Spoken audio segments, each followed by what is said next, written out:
Talk about how often formative assessment should be used.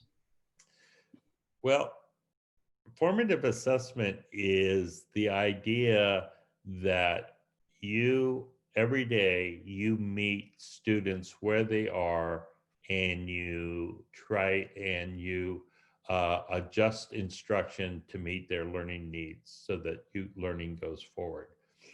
I think you can sort of think about this idea of if you were a one-on-one tutor and a student came to you, you would uh, you would quiz the student or ask the student and probe the student to find out what they know so far so that you have a foundation to work from. And then you would move their learning forward. Well, that's easy when you are one on one with a student. But if you have a class of 32, how do you do that?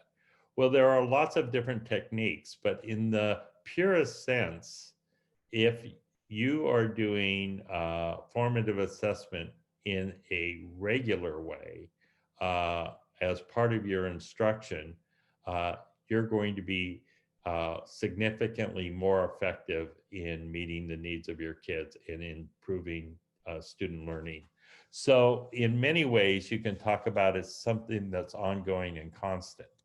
Now, we in SVMI uh, uh, have fostered a term called re-engagement lessons. Oftentimes, teachers find themselves in a place where they understand their students haven't learned what we have hoped they had learned in previous year, throughout the unit or chapter that you were working on. You come to the end of a chapter and you do some kind of assessment with that with your student. You find out, oh my gosh, only a few of the students are really understanding the mathematics, and the question is, what do you do with that? And so often the answer is you reteach.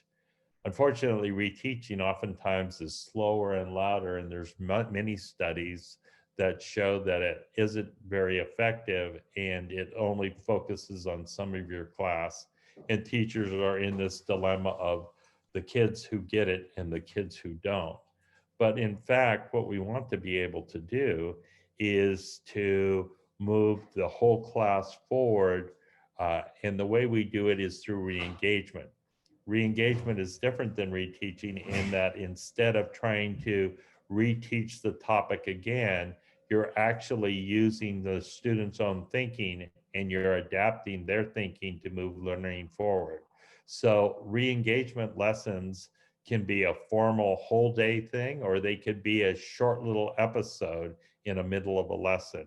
But one way or another, this kind of instruction is adaptable to where your students are right at the moment to help them move forward. Great, thank you.